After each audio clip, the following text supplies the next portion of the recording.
नमस्कार, आप देख रहे हैं नवभारत समाचार। मैं हूं डॉक्टर नजर अंसारी। भ्रष्टाचारियों से टकराना, भ्रष्टाचार के खिलाफ आवाज़ उठाना कोई मजाक काम नहीं है। क्या हश्र होता है। सीतापुर में एक पत्रकार ने भ्रष्टाचार के खिलाफ आवाज़ उठाई थी, उसको जान से हाथ धोना पड़ा। लखीमपुर के एक पत्रकार ने भ्रष्टाचार की आवाज़ उठाई, वो जेल की सलाखों के पीछे भेज दिया गया। भ्रष्टाचार का बोलबाला इतना प्रबल है कि शासन प्रशासन नतमस्तक होता हुआ नजर आ रहा है। खबर है कि लखीमपुर के एक पत्रकार दीपक पंडित ने 25-30 करोड़ रुपए का घोटाला, जिसका पर्दाफाश करने की कोशिश की, उसके साथ क्या हुआ, उसको जेल की सलाखों के पीछे भेज दिया गया। देश भर के पत्रकार इस भ्रष्टाचार के खिलाफ आवाज़ उठाने वालों पर हो रही कार्रवाई के खिलाफ प्रदर्शन में लगे हुए हैं, लेकिन प्रशासन मात्र आश्वासन दे रहा है। भ्रष्टाचारियों पर लगाम कसी जाएगी, भ्रष्टाचार को उजागर करने वाले को संरक्षण दिया जाएगा, उसको न्याय दिया जाएगा, उसको सुरक्षा दी जाएगी। क्या हो रहा है आपकी नज़रों के सामने है। लखीमपुर खीरी में एक पत्रकार दीपक पंडित ने 25 से 30 करोड़ रुपए के भ्रष्टाचार को उजागर करने का प्रयास किया। साक्ष्य के आधार पर भ्रष्टाचार उजागर करने का प्रयास किया, लेकिन उल्टे उनके ऊपर मुकदमा लाद दिया गया और उन्हें जेल की सलाखों के पीछे भेज दिया गया।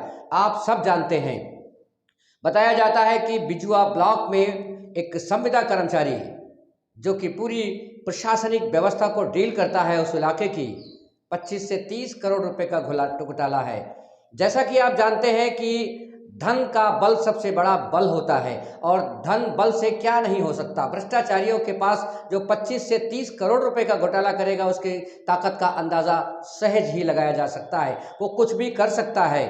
हो सकता है प्रशासन और शासन को भी उसने मुलव्विस कर लिया हो, ऐसा अनुमान किया जा रहा है। बहरहाल देश भर के पत्रकार लामबंद हैं। पत्रकार के खिलाफ की गई कार्रवाई के खिलाफ नारेबाजी हो रही है, आंदोलन किए जा रहे हैं। पत्रकारों को सुरक्षा दी जाए, उनके लिए प्रोटेक्शन एक्ट बनाया जाए। आखिर क्या भ्रष्टाचार यूं ही होता रहेगा। कौन है देश में जो भ्रष्टाचार के खिलाफ आवाज़ उठा सकता है। एक पत्रकार ही तो है जो देश का सजग प्रहरी है।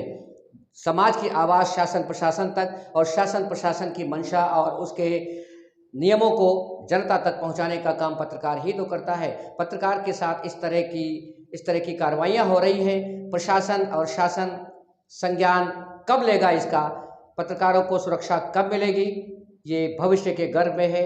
अगर पत्रकारों के साथ इसी तरह का होता रहा तो देश के साथ क्या होगा, सरकारी धन का किस तरह दुरुपयोग होगा, जनता के साथ न्याय होगा या नहीं न्याय होगा, ये सब बहुत बड़ा एक प्रश्न है। इस मामले में लखीमपुर खीरी जिले के वरिष्ठ पत्रकार नंद कुमार मिश्रा से हुई बातचीत के अंश आइए सुनते हैं। क्या कहा है नंद कुमार मिश्रा ने पत्रकारों के साथ हो रहे इस दुर्व्यवहार के विषय में, आइए सुनते हैं। कार्यरत कंप्यूटर ऑपरेटर रामदीप वर्मा के खिलाफ शिकायत की है, जिसमें करीब 20-25 करोड़ के भ्रष्टाचार की बात की गई। उसके सारे डॉक्यूमेंट्री एविडेंस दीपक पंडित के पास हैं। इसी को लेकर के काफी दिन से उनके खिलाफ मुकदमे दर्ज किए जा रहे हैं। कभी छेड़खानी का, एक मुकदमा तो ऐसा दर्ज हुआ है कि लड़की को गोदी में उठा लिया। मैं खुद कप्तान साहब के पास गया था, कप्तान साहब ने पूरी बात सुनी। कल एफआईआर हुई, एफआईआर की 1 घंटे बाद गिरफ्तारी हुई और हीरा पुलिस चोरी से बताते हैं अचानक उसको कई रास्तों से भटकाते हुए लखीमपुर लाई। ऐसा लगा कोई साथी बदमाश है या कोई बहुत बड़ा क्रिमिनल और माफिया है।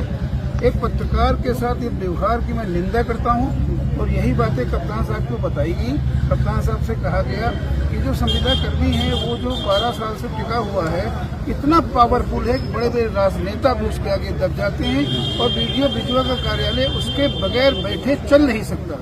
तो कप्तान साहब ने कहा है कि संविदा कर्मी की जांच होगी और उसको भी अगर दोषी है दंडित किया जाएगा। तो कोई मेरा रिश्तेदार नहीं है। और रही दीपक पंडित की गिरफ्तारी की बात, हर पहलू पर जांच होगी, उनके परिवार को कोई दिक्कत नहीं आएगी और सीओ सिटी को अधिकृत कर दिया है कि पूरे मामले की जांच करें और परिवार को न्याय दिलाएं और इसमें क्या है गिरफ्तारी के पीछे इसका पूरा छानबीन करके अवगत कराएं। तो हम लोग उनके कप्तान साहब के आश्वासन से संतुष्ट हैं और उन्होंने काफ़ी तल्लीनता से सुना और एक बात को उन्हें कार्रवाई का आश्वासन दिया।